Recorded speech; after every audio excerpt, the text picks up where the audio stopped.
We're going to talk about agricultural land conversion. Now we're going to discuss two topics under this. One is that rich and fertile farmlands are getting converted into real estates for big industrialists. Now with drought and famine hitting most parts of the country, there is very less land left for cultivation of essential food crops.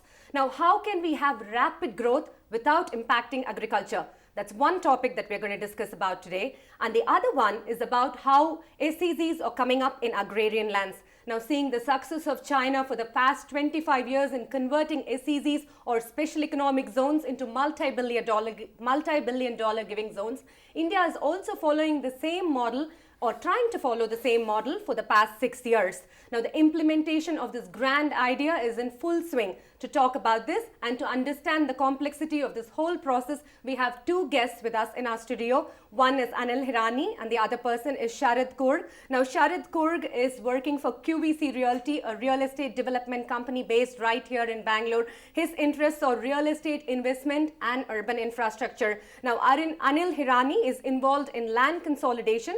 He land related approvals for Hiranandani group of companies in southern part of India. Now, welcome to the show, Anil, and glad you're joining us, Sharad. Now, the first question that comes to my mind is who can buy agricultural lands? Now, in Karnataka, non-agriculturists cannot buy cultivable farmlands. Why is that so, and who can buy those? Well, to tell you, Shubha, right now the law in Karnataka prohibits non-agriculturists to buy agricultural lands. That is something which we call it as 79A and B, under which only agriculturists can buy agricultural lands, provided their non-agriculture income is less than 2 lakh rupees for the last 5 years. So it's a very, very big challenge to buy agricultural lands, especially in urban areas and semi-urban areas. Now, to give you an example, let's say we go to North Bangalore, area like Devanahalli. The land values have reached, you must be reading in the newspapers, about 3 to 4 crores an acre over there. Right. So when a person wants to buy such lands, it becomes very, very challenging under this law for a non-agriculturist to buy this agricultural land. Right. Now, I'll a little bit go back to the history of this clause 79A and B. Right. The objective of this clause when it was formed in 1974 was basically to prevent non-agriculturists to go and buy agricultural lands, because in those days, 1974, agriculture was a very big part of economy. Today, the situation has slightly changed. Okay. Now, while the objective has remained the same, but practically speaking, is it possible to exercise? No. I would say that especially in urban areas, semi-urban areas, we should withdraw this clause of 79A and B. Okay. In areas wherein the land values are still cheaper, let's say 20,000 rupees per acre or 30,000 rupees per acre, we should continue with this law, because it will prevent people to go and buy 1,000, 2,000 acres of land, let's say somewhere in Gulbarga, and Right. hence prevent those farmers from earning their livelihood. We may go back to the same jamidari system few years back that we have had in the country, wherein you will see a big jamidar and having about hundreds of farmers working for him. So it's very good law, no doubt about it, but it should only be applicable in those areas where the land values are less. Correct. In areas surrounding Bangalore, surrounding Mysore, where the land values are, let's say, 40 lakhs and 50 lakhs and above per acre, I feel this law should definitely be withdrawn, because what it causes is, it involves a lot of middlemen who go and buy these lands, agricultural lands, they convert it, and at the same time, it goes back to the non-agriculturist. So he is still continuing to buy this. It's not preventing him to buy. Right. So our objective when we made this law was not to allow the non-agriculturists to buy this land. So but the we are whole not purpose is The whole defeated. purpose is lost. Okay. So I really feel this should, we should maybe put a value on these in All this, right. wherein let's say more than 40 lakhs or 50 lakhs per acre, this law should not be applicable. All right. Okay. Now, help us understand, Sharad. Does the government have a master plan which says that certain land parcels are meant for specific land use? How is zoning done? And can you just enlighten us? Zoning actually is an internationally accepted norm of urban planning. Okay. In major cities, not only in India but across the world, Okay. governments come out with master plans. Okay. To understand it in layman terms, it is pretty much like how we plan our houses. All right. Like in a house, we know where we're going to cook, where we're going to go to bed, Right. where we're going to eat, where we're going to receive guests. In the same way, within a city, the government stipulates as to where what activity can be done. So government tells you where you can build homes, where you can build industries, where you can have commercial activity. So this, in a way, helps facilitate planned growth of a city. So and it helps government plan its infrastructure better. So it knows where, what amount of water, what amount of power, what amount of access, road access has to be provided. For example, in Bangalore, depending on the size of urban settlement, there are different planning authorities. Alright. For example, within our central part of Bangalore, we have the BDA, Bangalore Development Authority, which every 10 years comes out with a master plan that is applicable for the next 10 years, depending on how fast the city is growing. The latest master plan came out about 2 years ago, which is applicable till 2015. Alright. Similarly, we have an authority called BMRDA, Alright. which comes out with master plans for areas surrounding Bangalore, smaller urban settlements around Bangalore. And similarly, for the new international airport area, we have an authority called BIOPA, Bangalore International Airport Area Planning Authority, which comes out with a plan which allows for planned development around the international airport. Okay.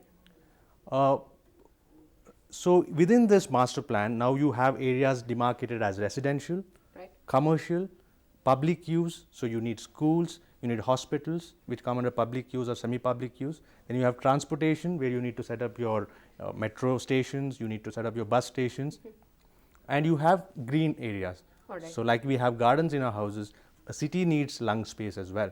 So you have large tracts of land demarcated as green areas. Alright. So now, when we as real estate developers go out and buy lands, we always look for lands which are demarcated for a particular use. Right. When we are looking for a residential project, we look for residentially zoned land. Okay. The problem that we face is, to start with, the land is all agricultural, even though it is zoned for a particular use. So there is a process called conversion, before which a company in Karnataka, for example, cannot buy the land. So based on the master plan, the land has to go through a process called conversion, after which a company can get in and buy. So most of us, be it domestic players or foreign funded companies, face huge hardship in going through this process of conversion before the land can be bought. So zoning definitely helps. It does. Zoning is an excellent way of containing growth within a city, Alright. but there are a few legal aspects which pose problems for developers to acquire land. Okay. Now, talking about zoning and laws and all that, there's another thing that comes to my mind. Is there a specific clause that says land on which cash crops are grown cannot be sold or converted? Right now in Bangalore, no, there's no such law which prevents you from buying any particular land. Okay. If it is zoned well, you know, Alright. like BMRDA, like Sharad mentioned, they have already made certain zones. Either it is a residential zone, which primarily we call it as a yellow zone. It may be a commercial zone, which may be a blue zone. Then there's a semi-public zone, which is basically a red zone. Alright. So as long as you are there in any of these zoned areas, you know, which the BMRDA has already identified, you can go and buy that land. And as Sharad mentioned, you know, there is the issue on the conversion part of it, that we as company people cannot go and buy those lands till they get converted. Now, on the conversion also, I would like to add one thing here, that this conversion law historically has been going on, you know, for more than 3 to 4 decades actually, as far as this law is concerned. When this law was made, the objective of this law on conversion was two-pronged. One, the government wanted to ensure they do not lose revenue on agricultural land. And the second was to ensure that the growth, whatever happens in a planned way. So this, mind you, was 4 decades back. In those days, the major revenue to the government of India was from agricultural tax. Like if you go back to the Mughal period, wherein in those days it must have been 50 paisa or 1 rupee per acre. That was the revenue which was going to the government. Government did not have any other sources of income like they have today. They have the taxes, they have the various excise duties, etc., etc. Now, we have been continuing on the same law. Today, when we go for conversion, practically speaking, it takes about 3 to 4 months to get a piece of land converted. The process of this land conversion is that we submit an application to the Tehsildar, who passes it on to the revenue authorities and the survey department. The job of the revenue guy and the survey department is basically to go and ensure that the land is not, there's no building on that land, how is the neighborhood. The survey will go and measure that piece of land to ensure that if we have mentioned 3 acres, it really measures 3 acres. Then he passes on to the deputy collector, DC passes on our application to the planning authority of that area to ensure that this land is in the right zone. They do not want to convert lands which are not in the zone as mentioned by Sharath.